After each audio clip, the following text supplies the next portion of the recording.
The Lord called to Moses and spoke to him from the tent of meeting. He said, "Speak to the Israelites and say to them, when anyone among you brings an offering to the Lord, bring as your offering an animal from either the herd or the flock. If the offering is a burnt offering from the herd, you are to offer a male without defect.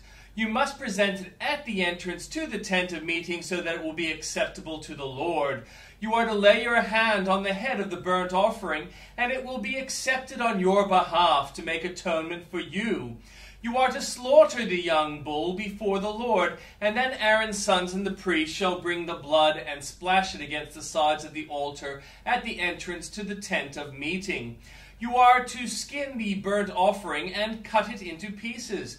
The sons of Aaron and the priest are to put fire on the altar and arrange wood on the fire. Then Aaron's sons, the priests, shall arrange the pieces, including the head and the fat, on the wood that is burnt on the altar. You are to wash the internal organs and the legs with water, and the priest is to burn all of it on the altar. It is a burnt offering, a food offering, an aroma pleasing to the Lord. If the offering is a burnt offering from the flock, from either the sheep or the goats, you are to offer a male without defect. You are to slaughter it at the north side of the altar before the Lord and Aaron's sons. The priest shall splash its blood against the sides of the altar. You are to cut it into pieces, and the priest shall arrange them, including the head and the fat on the wood that is burning on the altar. You are to wash the internal organs and the legs with water, and the priest is to bring all of them and burn them on the altar. It is a burnt offering, a food offering, an aroma pleasing to the Lord. If the offering to the Lord is a burnt offering of birds, you are to offer a dove or a young pigeon. The priest shall bring it to the altar, wring off the head, and burn it on the altar. Its blood shall be drained out the side of the altar. He is to remove the crop and the feathers, and throw them down east of the altar where the ashes are. He shall tear it open by the wings, not dividing it completely, and then the priest shall burn it on the wood that is burning on the altar. It is a burnt offering, a food offering, an aroma pleasing to the Lord. When anyone brings a grain offering to the Lord, their offering is to be the finest flour. They are to pour olive oil on it, put incense on it, and take it to Aaron's sons, the priests. The priest shall take a handful of the flour and oil together with all the incense, and burn this as a memorial portion on the altar, a food offering, an aroma pleasing to the Lord. The rest of the grain offering belongs to Aaron and his sons. It is a most holy part of the food offerings presented to the Lord. If you bring a grain offering baked in an oven, it is to consist of the finest flour, either thick loaves made without yeast and with olive oil mixed in, or thin loaves made without yeast and brushed with olive oil. If your grain offering is prepared on a griddle, it is to be made of the finest flour, mixed with oil and without yeast. Crumble it and pour oil on it. It is a grain offering. If your grain offering is cooked in a pan, it is to be made of the finest flour and some olive oil. Bring the grain offering made of these things to the Lord. Present it to the priest, who shall take it to the altar. He shall take out the memorial portion from the grain offering and burn it on the altar as a food offering, an aroma pleasing to the Lord.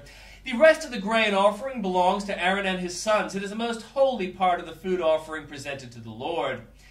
Every grain offering brings to the Lord must be made without yeast, for you are not to burn any yeast or honey in a food offering presented to the Lord.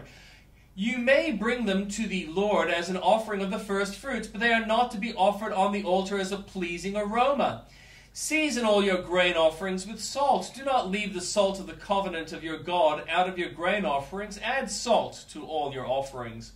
If you bring a grain offering of first fruits to the Lord, offer crushed heads of new grain roasted in the fire. Put oil and incense on it. It is a grain offering. The priest shall burn the memorial portion of the crushed grain and the oil together with all the incense as a food offering presented to the Lord. If your offering is a fellowship offering, and you offer an animal from the herd, whether male or female, you are to present before the Lord an animal without defect. You are to lay your hand on the head of your offering and slaughter it at the entrance to the tent of the meeting. Then Aaron's sons, the priests, shall splash the blood against the sides of the altar.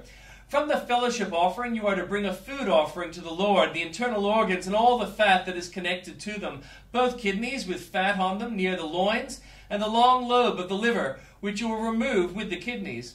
Then Aaron's sons are to burn it on the altar on top of the burnt offerings that is lying on the burning wood.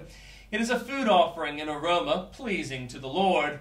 If you offer an animal from the flock as a fellowship offering to the Lord, you are to offer a male or female without defect.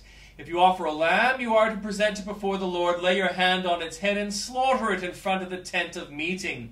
Then Aaron's sons shall splash its blood against the sides of the altar. From the fellowship offering you are to bring a food offering to the Lord. Its fat, the entire fat trail, cut off close to the backbone, the internal organs and all the fat that is connected to them, both kidneys with the fat on them near the loins, and the long lobe of the liver, which you will remove with the kidneys. The priest shall burn them on the altar as a food offering presented to the Lord. If your offering is a goat, you are to present it before the Lord. Lay your hand on its head and slaughter it in front of the tent of meeting. Then Aaron's son shall splash its blood against the sides of the altar. From what you offer, you are to present this food offering to the Lord, the internal organs and all the fat that is connected to them, both kidneys with the fat on them near the loins, and the long lobe of the liver, which you will remove with the kidneys. The priest shall burn them on the altar as a food offering, a pleasing aroma. All the fat is the Lord's. This is the last ordinance for the generations to come. Whether you live, you must not eat any fat or any blood. And the New Testament. Jesus left the temple and was walking away when his disciples came up to him to call his attention to its buildings. "Do you see all these things?" he asked. "Truly I tell you, not one stone here will be left on another. Everyone will be thrown down." As Jesus was sitting on the Mount of Olives, the disciples came to him privately. "Tell us," they said, "when will this happen? And what will be the sign of your coming at the end of the age?" Jesus answered, "Watch out that no one deceives you, for many will come in my name, claiming I am the Messiah, and will deceive many. You will hear of wars and rumors of wars, but see to it that you are not alarmed. Such things must happen, but the end is still to come. Nation will rise against nation, and kingdom against kingdom. There will be famines and earthquakes in various places. All these are the beginnings of birth pains. Then you will be handed over to be persecuted and put to death, and you will be hated by all nations because of me. At that time many will turn away from the faith and will betray and hate each other, and many false prophets will appear and deceive many people. Because of the increase of wickedness, the love of most will grow cold, but the one who stands firm to the end will be saved. And this gospel of the kingdom will be preached in the whole world as a testimony to all nations, and then the end will come.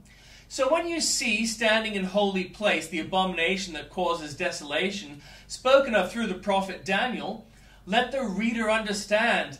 Then let those who are in Judea flee to the mountains. Let no one on the housetop go down to take anything out of the house. Let no one in the field go back to get their cloak. How dreadful it will be in those days for pregnant women and nursing mothers. Pray that your flight will not take place in winter or on the Sabbath, for then there will be great distress, unequaled from the beginning of the world until now, and never to be equaled again. If those days had not been cut short, no one would survive. But for the sake of the elect, those days will be shortened. At that time, if anyone says to you, "Look, here is the Messiah," or "There he is," do not believe it. For false messiahs and false prophets will appear and perform great signs and wonders to deceive, if possible, even the elect. See, I have told you ahead of time. So, if anyone tells you, "There he is, out of the wilderness," do not go out. Or, "Here he is, in the inner rooms," do not believe it. For as lightning that comes from the east is visible even in the west, so will the coming of the Son of Man. Wherever there is a carcass, there the vultures will gather.